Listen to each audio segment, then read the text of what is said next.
Hello guys, स्वागत है आप सबका। तो आज हम बात करेंगे अदानी ग्रुप की फ्लैगशिप कंपनी अदानी एंटरप्राइज की। इसके ऊपर चाहे तो अपनी नज़र बना के रख सकते हैं और हम बात कर रहे हैं लॉन्ग टर्म की। देखिए, शॉर्ट टर्म में अभी अगर देखें, करंटली शुक्रवार को भी देखें तो उसके अंदर अच्छी खासी गिरावट आई है। और शॉर्ट टर्म की बात करें तो अभी भी गिरावट या फिर बाउंस बैक आ सकता है, उठापटक किस तरीके से रह सकती है बाकी। मगर लॉन्ग टर्म की बात करें तो देखिए, मुझे ऐसा लग रहा है कि इसके अंदर एक तेज़ी की संभावना रह सकती है। तो लॉन्ग टर्म के लिए अगर आप चाहें तो इसके ऊपर नज़र रख सकते हैं। रिपोर्ट क्या है वो हम यहाँ पर देख लेते हैं कि विदेशों में बड़ा दांव खेलने की तैयारी में गौतम अदानी, दुबई में बनाई नई कंपनी। और यहाँ पर बात हो रही है अदानी एंटरप्राइज की। यहाँ पर हम बात कर रहे हैं, आगे देखते हैं सबसे पहले पॉइंट्स कि गौतम अदानी ने यूएई के दुबई में बनाई एक नई कंपनी। कंपनी ने अभी व्यावसायिक गतिविधियाँ शुरू नहीं की है।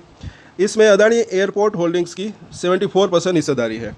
और अदानी एंटरप्राइज की अगर बात करें तो उसका जो बिजनेस मॉडल है वो जो काफ़ी बढ़िया यहाँ पर मुझे लग रहा है, क्योंकि काफ़ी डाइवर्सिफाइड बिजनेस है। ये एयरपोर्ट होल्डिंग्स की बात करें, इंफ्रास्ट्रक्चर की बात करें, या फिर और भी अगर देखें डेटा सेंटर हो।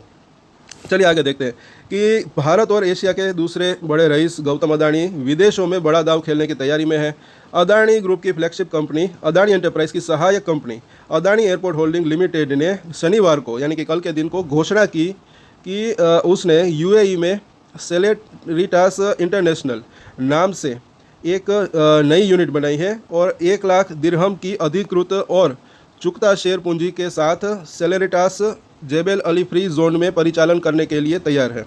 हालांकि कंपनी ने एक्सचेंज फाइलिंग में कहा कि इसने अभी तक व्यावसायिक गतिविधियां शुरू नहीं की है।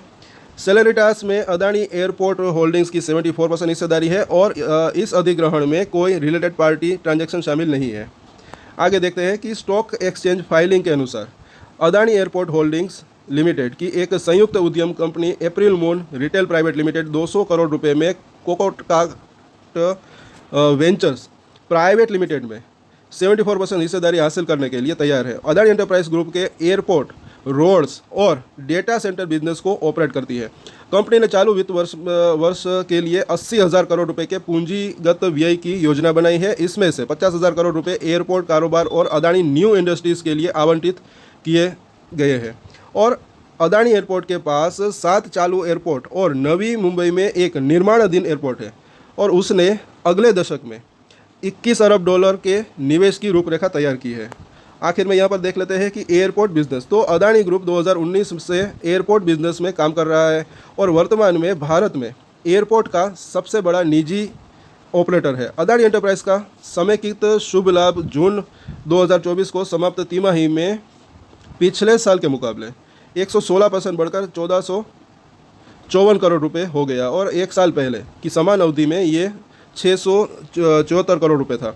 और समीक्षाधीन अवधि में कंपनी का परिचालन से राजस्व पिछले वर्ष की इसी अवधि के 22,644 करोड़ रुपए की तुलना में 12% बढ़कर 25,472 करोड़ रुपए हो गया। शुक्रवार को अदानी एंटरप्राइज का शेयर 4.76% की गिरावट के साथ 2693 रुपये के आसपास बंद रहा। तो ये जो है इसकी पूरी की पूरी रिपोर्ट है। तो चाहे तो आप अदानी एंटरप्राइज के ऊपर नज़र बना के रख सकते हैं। लॉन्ग टर्म की अगर बात करें तो मुझे ऐसा लग रहा है कि लॉन्ग टर्म की बात करें तो लॉन्ग टर्म में एक अच्छी तेज़ी की संभावना रह सकती है। और आज के वीडियो में इतना। अगर अच्छा लगा तो लाइक, शेयर और सब्सक्राइब जरूर करें। और एक स्टैंडर्ड डिस्क्लेमर जो कि मैं हमेशा देता हूँ, आप कोई भी ट्रेड ले उससे पहले अपनी रिसर्च करें, अपने फाइनेंशियल एडवाइजर की सलाह ले, उसके बाद ही कोई डिसीजन ले। और डिसीजन ले तो उसकी जिम्मेदारी मैच्योरिटी के साथ खुद ही ले। ये वीडियो मैंने एजुकेशन पर्पस के लिए बनाए, मेरी तरफ से कोई भी बाय या सेल की रिकमेंडेशन नहीं है। Thank you.